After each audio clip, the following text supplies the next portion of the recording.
എല്ലാവർക്കും നമസ്കാരം. ഇന്ന് ഞാൻ ഉണ്ടാക്കുന്നത് കറി പരിപ്പ്, ചക്കക്കുരു, ചീര. ചീര എന്ന് പറഞ്ഞാൽ നമ്മൾ വീട്ടിലുണ്ടാവുന്ന ചീരയില്ലേ, നമ്മൾ ചാണച്ചീര എന്നൊക്കെ പറയും, അതാണ് ആ ചീരയാണ്. അപ്പം നമുക്ക് അതിന് വേണ്ടിയിട്ടുള്ള ചക്കക്കുരു ഇതുകൊണ്ടൊരു പാത്രം, പിന്നെ ഒരു പകുതി സബോള അരിഞ്ഞത്, ഇതുകൊണ്ടൊരു പാത്രം ചീര, പിന്നെ കറിവേപ്പില, ഒരു വലിയ പച്ചമുളക് 4 മുറിച്ചെടുത്തത്, പരിപ്പ് ഒരു ഗ്ലാസ്, ചെറിയ ഗ്ലാസ് പരിപ്പ് കുതിർത്തിയത്. അപ്പം നമുക്ക് ഈ പരിപ്പും ചീരയും ചക്കക്കുരു നല്ല ടേസ്റ്റാണ്. പണ്ടത്തെ കാലത്തൊരു നാടൻ കറിയാണ്, അതാണ് ഇന്ന് വെക്കുന്നത്. ഇനി ആദ്യം നമ്മളിത് കുക്കറിലിടാം. നമ്മൾ കുക്കർ എടുത്തു, അതിലേക്ക് ആദ്യം കഴുകി വൃത്തിയാക്കി വെച്ചിരിക്കുന്ന പരിപ്പിട്ടു, പിന്നെ ചക്കക്കുരു ഇട്ടു, പിന്നെ ചീര ഇട്ടു, പിന്നെ കറിവേപ്പില, പച്ചമുളക്, പിന്നെ സബോള പകുതി അരിഞ്ഞത്.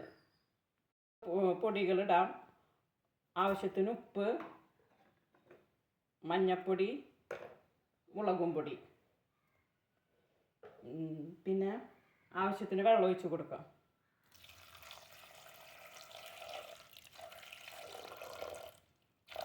ആവശ്യത്തിന് വെള്ളം ഒഴിച്ച് കൊടുത്തിട്ട് നമുക്ക് മൂടി വെച്ച് വേവിക്കാം. പരിപ്പ് തിളച്ച് പൊന്താണ്ടിരിക്കാൻ കുറച്ച് വെളിച്ചെണ്ണ ഒഴിച്ച് കൊടുക്കാം. തേങ്ങാപ്പാലിലാണ് ഞാനിത് വെക്കുന്നത്. പുളി ഉണ്ടാവാൻ ഇതേപോലെ ചെറിയൊരു കുടപ്പുളി കഷ്ണം ഇതിൻ്റെ മീതെ ഇട്ട് കൊടുക്കാം. അപ്പോൾ ആ പുളിയൊക്കെ അതിലേക്ക് ഇറങ്ങും. മാങ്ങ ചേർക്കുന്നവർക്ക് മാങ്ങ ചേർക്കും. വെന്തിട്ടുണ്ട്.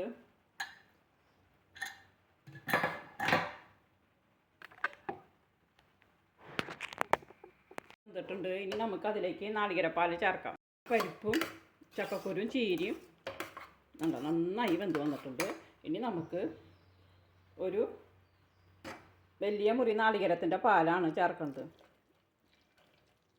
ഒരു നാളികേരം എന്ന് പറഞ്ഞാൽ 2 നാളികേരത്തിൻ്റെ വലിപ്പമുള്ളൊരു നാളികേരമാണ്. അതിൻ്റെ ഒരു വലിയ മുറി നാളികേരപ്പാലാണ് ചേർത്തിട്ടുള്ളത്.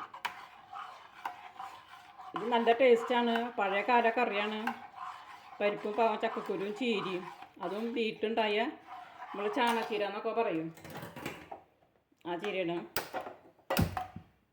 ഇനി ഇതൊന്ന് തിളച്ച് വരട്ടെ. നല്ലോണം തിളച്ച് വരുന്നുണ്ട്. ഇളക്കി കൊടുക്കണം, അല്ലാന്ന് വെച്ചെങ്കിലേ അടിയിൽ പിടിക്കും. അപ്പം നല്ല ടേസ്റ്റുള്ള കറിയാണ്. അപ്പോൾ ഉപ്പ് ഒക്കെ നോക്കാം.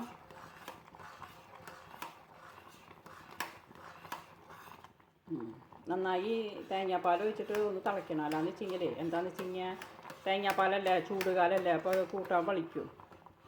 ഉപ്പൊക്കെ നോക്കി, ഉപ്പൊക്കെ പുളിയൊക്കെ കറക്റ്റാണ്. അത്ര പോകുന്ന ചെറിയൊരു കുടപ്പുളി ഇട്ട് കഴിഞ്ഞാൽ കറക്റ്റ് പുളിയാവും. ലൈറ്റായിട്ട്, കൂടാൻ പാടില്ല. കൂടി കഴിഞ്ഞ് പച്ചരച്ച കറിയിൽ ടേസ്റ്റ് പോകും. മാങ്ങയിട്ട് വയ്ക്കുമ്പോൾ മാങ്ങയുടെ രുചി എനിക്കിഷ്ടമില്ല. മാങ്ങയുടെ രുചി ഇതിലേക്ക് പുളി കൂടും. നമ്മൾ ചില മാങ്ങകൾ, പിന്നെ മാങ്ങ ഉണ്ട് അരിഞ്ഞ് ചേരും ചില മാങ്ങകൾ, അങ്ങനെയൊക്കെയാണ്.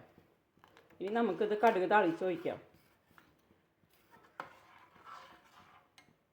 താളിച്ച് വയ്ക്കുക. വെളിച്ചെണ്ണ ചൂടായിട്ടുണ്ട്. അതിലേക്ക് കടുക് ഉലുവിട്ടു.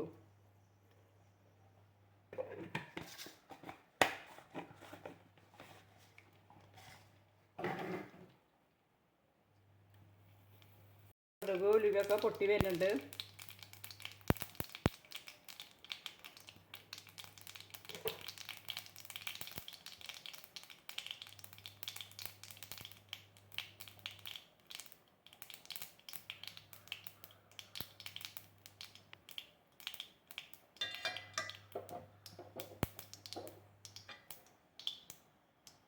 ഇനി നമുക്ക് 2 പച്ചമുളക് ഇട്ട് കൊടുക്കാം. കടുക് താളിച്ചത് നമ്മൾ ഈ കറിയിലേക്ക് ഒഴിച്ച് കൊടുക്കാം.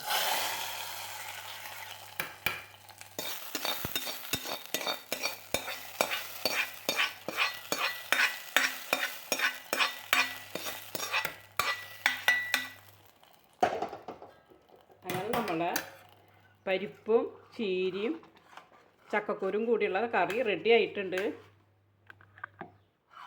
നല്ല ടേസ്റ്റാണ് ഈ കറി. ഇതുപോലെ ഉണ്ടാക്കിയിട്ടുണ്ടെന്ന് വെച്ച് കഴിഞ്ഞാൽ അപ്പോൾ എല്ലാവരും ട്രൈ ചെയ്ത് നോക്കണം. കണ്ട, നല്ല കുറുകിയ, നല്ല ഇത്ര തിക്ക് വേണം, നല്ല ലൂസാക്കരുത്. എല്ലാവരും ട്രൈ ചെയ്ത് നോക്കണം. ഈ വീഡിയോ ഇഷ്ടപ്പെട്ടാൽ ലൈക്ക് ചെയ്യണേ, ഷെയർ ചെയ്യണേ, സബ്സ്ക്രൈബ് ചെയ്യണേ.